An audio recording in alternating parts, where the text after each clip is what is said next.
नमस्कार दोस्तों। इस वीडियो में हम बात करेंगे लंग्स या फेफड़ों की स्ट्रक्चर के बारे में।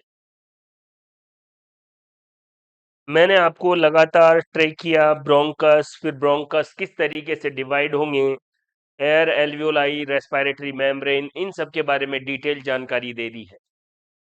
अब मैं आपको लंग्स के स्ट्रक्चर के बारे में बता रहा हूं। देखिए, लंग्स या फेफड़े, ध्यान से देखिए इसको। यहां से किस तरीके के क्वेश्चन पूछे जाते हैं उसके बारे में बात करते हैं। दोस्तों, आप जानते हैं कि ट्रेकिया है, और ये ट्रेकिया राइट साइड में ऐसे ब्रोंकस, प्राइमरी ब्रोंकस, और ये लेफ्ट साइड में प्राइमरी ब्रोंकस। मैंने आपको बताया था राइट वाला प्राइमरी ब्रोंकस जो है वो चौड़ा होता है, छोटा होता है। लेफ्ट वाला पतला होता है और लंबा होता है। अब यहां पर मैं आपको बना रहा हूं लंग्स। इस स्ट्रक्चर को आपको बड़े ध्यान से देखना है। ये देखिए, थोड़ा डायग्राम आपको क्लियरिटी से समझ में आए, इसलिए मैं ये अंदर वाली स्ट्रक्चर को मिटा रहा हूं। इधर भी देखिए, ये लंग्स, यहाँ पर एक नोच या खांच होगी। ये देखिए,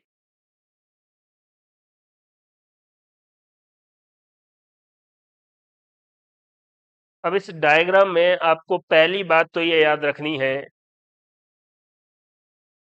कि ये राइट लंग्स है और इधर वाला लेफ्ट लंग। देखिए, क्लियर है बात। दूसरा, आपको डायग्राम से भी साफ साफ दिख रहा है, कंपैरेटिव या तुलनात्मक रूप से राइट जो लंग्स है वो छोटा होता है और लेफ्ट इससे बड़ा होता है। देख लीजिए, लेफ्ट लंग्स के अंदर एक खांच भी है जिसमें हार्ट या हृदय पाया जाता है, और इस खांच का नाम है कार्डियक नोच। कार्डियक नोच, देखिए, कौन से लंग्स में पाई जाएगी? लेफ्ट लंग्स में पाई जाएगी। बाएं फेफड़े में कार्डियक नोच पाई जाएगी। अब एक चीज और देखिए, इन फेफड़ों के ऊपर जो झिल्लियां हैं वो ऐसे दोहरी झिल्लियां पाई जाती है।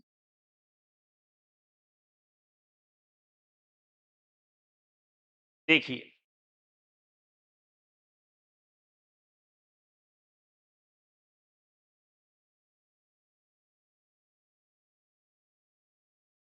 और फेफड़ों की इन झिल्लियों को कहा जाता है प्लूरल मेम्ब्रेन। देखिए, प्लूरल मेम्ब्रेन।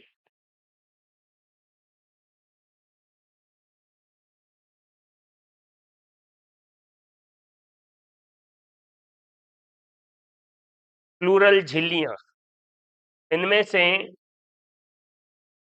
जो बाहर वाली है उसको बोला जाता है पैराइटल प्लूरल प्लूरल मेम्ब्रेन,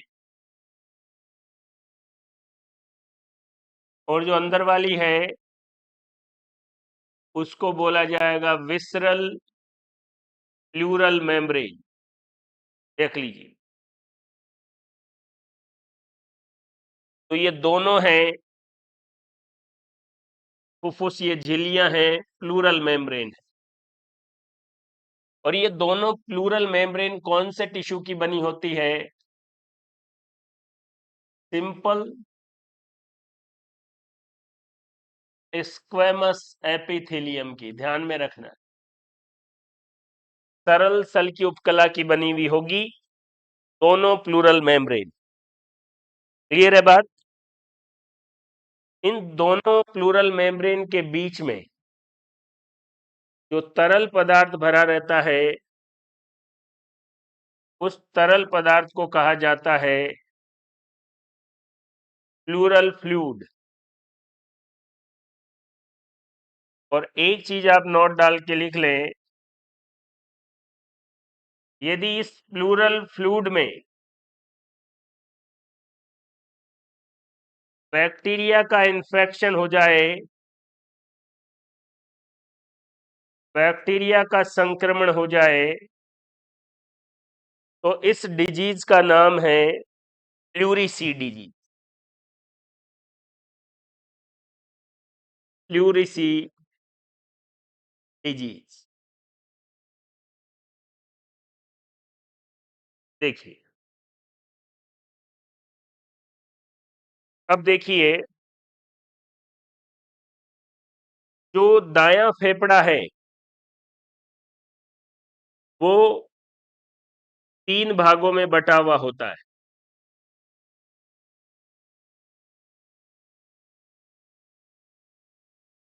दायां फेफड़ा 3 भागों में बटा हुआ होता है।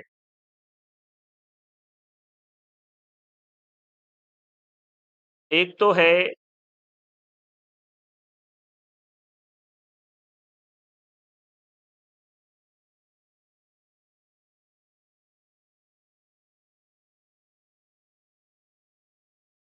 ये देख, तो थोड़ा मैं सही बना देता हूं। 3 जो भाग है,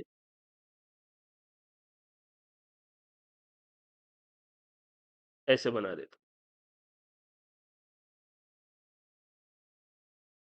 इस दाएं फेफड़े को 3 भागों में बांटा गया है। सबसे ऊपर वाला भाग है अपर, बीच वाला है मिडल, और सबसे नीचे वाला है लोअर पार्ट। बाएं वाले को 2 भागों में बांटा गया है, अपर पार्ट और लोअर पार्ट। सर यहां से किस तरीके के क्वेश्चन पूछे जाते हैं वो देखिए। बाएं वाले में 2 ही भाग है, और इसको अपर और लोअर में बदलने वाली जो खांच है उसका नाम है ऑब्लिक फिशर। ऑब्लिक फिशर खांच है जो दाएं फेफड़े को 2 बराबर भागों में बांटेगी, अपर पार्ट और लोअर पार्ट में। लेकिन दाएं फेफड़े में, ये इधर वाला बायां है, इधर वाला दायां है, दाएं फेफड़े को 3 भागों में बांटने के लिए मिडल पार्ट और लोअर पार्ट को अलग करने वाली जो है उसका नाम है ऑब्लिक फिशर। यहां लिख देता हूं, ये क्वेश्चन है। दाएं फेफड़े में ऑब्लिक फिशर किन 2 पार्ट को अलग करेगी? मिडल पार्ट और लोअर पार्ट को। अपर पार्ट और लोअर पार्ट को अलग है, उससे एग्जाम में क्वेश्चन भी पूछा जा चुका है, हॉरिजॉन्टल फिशर। हॉरिजॉन्टल फिशर देख लीजिए। ये फेफड़ों की स्ट्रक्चर है जिसको आप बड़े ध्यान से देखिए। कौन सी फिशर कौन से भाग को डिवाइड करेगी? दाएं लंग्स में मिडल और लोअर पार्ट को डिवाइड करने वाली ऑब्लिक फिशर, और अपर और मिडल पार्ट को डिवाइड करने वाली हॉरिजॉन्टल फिशर। यूं भी पूछा जा सकता है कि दोनों फेफड़ों में कॉमन कौन सी फीसर है, तो आपका जवाब होगा ऑब्लिक फीसर। राइट वाले में एक्स्ट्रा कौन सी है, हॉरिजॉन्टल, जो अपर पार्ट और मिडल पार्ट दोनों को क्या कर रही है, अलग कर रही है। यहां देखिए नीचे की तरफ, यहां पर आप जानते हैं मसल्स से बनी हुई स्ट्रक्चर होती है, क्योंकि फेफड़ों के अंदर तो कोई मसल्स नहीं है, ये मैंने आपको बता दिया है, और इसे कहा जाता है डायाफ्राम। और याद कीजिए इस डायाफ्राम में कौन सी मसल्स पाई जाती है, रेडियल मसल। क्लियर है बात? दोनों फेफड़ों के बीच जो खाली जगह है, इस खाली जगह का क्या नाम है, उसका नाम है मीडिया स्टेनम। मीडिया स्टेनम, ये देखिए। और इस मीडिया स्टेनम में एक धागे नुमा संरचना पाई जाती है, इसे कहा जाता है थाइमस ग्लैंड। क्या कहा जाएगा, थाइमस ग्लैंड। देख लीजिए, क्लियर है बात? आइए आगे देखते हैं।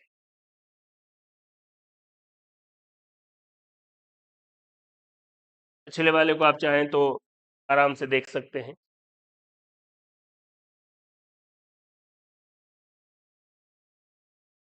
देखिए अभी मैं आपको बता रहा था कि आपके पास दो झिल्लियां हैं, प्लूरल मेम्ब्रेन।